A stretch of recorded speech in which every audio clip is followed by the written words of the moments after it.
Hello friends, I am Aprati. Welcome back to our channel plants space. आज हम बात करेंगे मधुकामिनी के बारे में, जिसको लेकर हमारे कुछ व्यूअर्स को कन्फ्यूज़न रहता है। तो वो कन्फ्यूज़न भी दूर हो जाएगा और ये वीडियो आपके लिए शायद हेल्पफुल रहे। मधुकामिनी जो कि एक फ्रेग्रेंट फ्लावरिंग प्लांट है, यानी खुशबूदार फूल का एक पौधा है। इसको लेकर काफ़ी व्यूअर्स के कमेंट्स भी आते हैं कि क्या इसमें खुशबू आती है। तो जैसे कि नाम से ही, इसका नाम है मधुकामिनी। मधु का मतलब होता है शहद या मीठा। तो इससे आप समझ जाइए कि जिस प्लांट के आगे मधु लगा हुआ है तो उसके फूलों में खुशबू तो आएगी ही। जैसे मधुकामिनी है, मधुमालती है। तो मधुकामिनी में इसमें सीड्स भी बनते हैं कुछ इस तरह से, जो कि वीडियो के एंड में हम आपको दिखाएंगे कैसे सीड्स होते हैं इसके। और ये जो प्लांट है, इस पे सीड्स तो बनते ही हैं, इसमें बेबी प्लांट्स भी बनते हैं जिनसे आप नए पौधे तैयार कर सकते हैं। यानी प्रोपेगेशन जो है वो इसकी बेबी प्लांट से भी हो जाती है। इसको कटिंग से भी ग्रो कर सकते हैं, सीड से भी ग्रो कर सकते हैं। लेकिन सबसे ज़्यादा जो सबसे अच्छा रिजल्ट मिलता है जल्दी फ्लावरिंग के लिए, वो या तो कटिंग से ग्रो करने पर मिलता है या फिर एयर लेयरिंग यानी गुट्टी विधि से तैयार किए गए पौधे पर। तो कन्फ्यूज़न ये है व्यूअर्स का कि इसमें फ्लावरिंग कब होती है। अब जो पहले की वीडियो हमने अभी आपको दिखाई वो तो थी 2 जून की, और ये जो वीडियो है ये है 24 जून की। यानी 2 जून से 24 जून का जो अंतर है वो लगभग 20-21 दिन का है।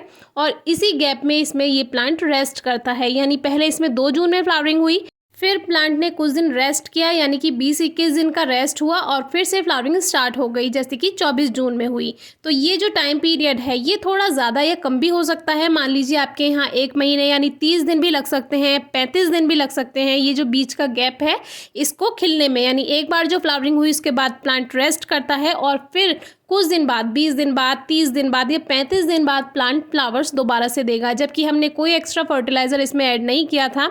अब देखिए 27 जून को यानी आज इसके जो फ्लावर्स हैं वो झड़ चुके हैं और इसमें छोटे छोटे आपको सीड्स बनना दिखाई दे रहे होंगे। तो इसमें सीड्स भी बनते हैं, फ्लावर से ही इसमें सीड बनता है। क्योंकि जब ये खुशबूदार फूल होते हैं तो इसमें पॉलिनेटर्स भी आते हैं, मधुमक्खियाँ आती हैं, तितलियाँ आती हैं। तो इससे पॉलिनेशन होता है और उनसे ही इसमें सीड्स बनते हैं। छोटे प्लांट में कम सीड्स बनते हैं, जो कि लास्ट में वीडियो में आपको दिखाएंगे किस तरह के सीड। लेकिन हमारे यहाँ वो जैसे ही सीड ऑरेंज होने में आते हैं, बंदरों को दिखाई दे जाते हैं और वो सोचते हैं कि ऑरेंज बेरी है और वो इसको तोड़कर ले जाते हैं। जबकि इसमें उनको कुछ नहीं मिलता है खाने के लिए, लेकिन फिर भी वो ऑरेंज दिखाई देते हैं सीड्स, तो वो इनको तोड़कर ले जाते हैं। और एक बार तो ऐसा भी हुआ था कि पौधे की टहनी ही टूट गई थी सीड तोड़ने के चक्कर में, और पॉट भी गिरा दिया था। वो तो पॉट फूटने से थोड़ा बच गया, लेकिन कोई बात नहीं। आज की वीडियो में एक तो हमें यही शेयर करना था कि प्लांट जब फ्लावरिंग करता है तो कुछ दिन रेस्ट करता है और फिर दोबारा फ्लावरिंग करता है। तो इसमें परेशान होने की बात नहीं है। अगर कुछ दिन प्लांट पे फ्लावर्स नहीं आ रहे हैं तो थोड़ा सा वेट कीजिए। मिट्टी की गुड़ाई करके 2-3 मुट्ठी खाद आप दे दीजिए अगर आपको लग रहा है कि प्लांट को फर्टिलाइजर की ज़रूरत है। जो फ्लावरिंग प्लांट होते हैं उन्हें 30 दिन में, 35 दिन में या 40 दिन में मिट्टी की गुड़ाई करके 1 या 2 मुट्ठी खाद दे दीजिए, ट्रीट थोड़ी सी दे दीजिए, उसमें प्लांट खुश हो जाता है।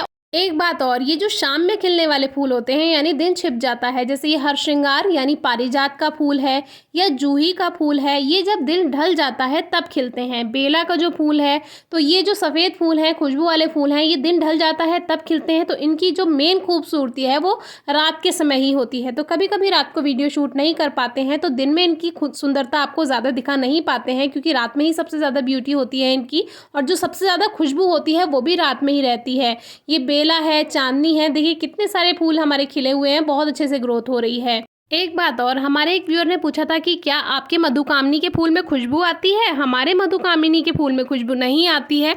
तो हमने उनसे पूछा कि आपने कब उसकी फूल की खुशबू सूंघी थी। तो उन्होंने बताया हमने दोपहर के समय सूंघी थी, यानी कि रात में जब फूल खिल गए उसके बाद उन्होंने दोपहर में उसकी खुशबू सूंघी। तो टाइम ज़्यादा हो गया था। तो हमने उन्हें बताया कि जब फूल खिलने वाले हों, यानी 6 बजे से 7 बजे के आसपास, तब से लेकर अगली सुबह लगभग 9-10 बजे तक प्लांट की खुशबू, जो फ्लावर की खुशबू है, वो सबसे ज़्यादा रहती है। और धीरे धीरे जब धूप बढ़ती जाती है वैसे वैसे इन फूलों की खुशबू कम होती जाती है, जैसे जैसे फूल पुराने होते जाते हैं। तो एक तो यही क्वेश्चन था। दूसरा क्वेश्चन ये था कि मधुकामिनी की कलियां खिलने से पहले ही काली पड़ रही हैं, तो ऐसा क्यों है। तो ऐसा सॉइल में ओवर मॉइस्चर यानी ज़्यादा नमी के कारण होता है, जब कलियां काली पड़ जाती हैं या पीली होकर झड़ जाती हैं। तो इस बात का आप ध्यान रखिए, मिट्टी में ज़्यादा नमी नहीं हो। इसीलिए हम आपसे पहले ही कहते हैं कि जब पौधे के लिए मिट्टी तैयार करते हैं और पौधे को ग्रो करते हैं या शिफ्ट करते हैं, तो तभी मिट्टी अच्छी बनाइए, वेल ड्रेन्ड सॉइल बनाइए और ड्रेनेज सिस्टम पॉट का अच्छा रखेंगे तो प्लांट में कभी कोई प्रॉब्लम नहीं आएगी। अब ये जो सीड हैं ये 30 दिसंबर के हैं, यानी सर्दियों के, तब इस पे काफ़ी सीड आए हुए थे, लेकिन इसके बाद जैसे ही ये ऑरेंज हुए वैसे ही जो बंदर हैं उन्होंने इसको तोड़ लिया और खा लिया। तो इसीलिए इसके सीड्स के बारे में हम आपसे वीडियो नहीं शेयर कर पाए, लेकिन इस तरह के सीड्स होते हैं, ये आप देख लीजिए, जैसे बहुत छोटे छोटे नींबू हो बिल्कुल वैसे ही इसके सीड्स देखने में लगते हैं। ये ऑरेंज हो जाएँ तब आप इनको हार्वेस्ट कर सकते हैं। जब ये पक जाए, इनका जो डंठल है वो ब्राउन हो जाए तो वो पहचान हो जाती है। कभी आगे ज़रूर शेयर करेंगे। इस प्लांट के लिए कम से कम 3 से 4 घंटे की धूप ज़रूरी है। हमारे प्लांट को 5-6 घंटे की धूप मिल जाती है, अच्छी ग्रोथ हो रही है, वेल ड्रेन सॉइल है, ड्रेनेज सिस्टम अच्छा है, इसीलिए कभी कोई प्रॉब्लम नहीं आई है। बाकी फर्टिलाइज़र के बारे में तो बताया ही है, फिर भी कोई क्वेरी हो तो पूछिएगा। Thank you.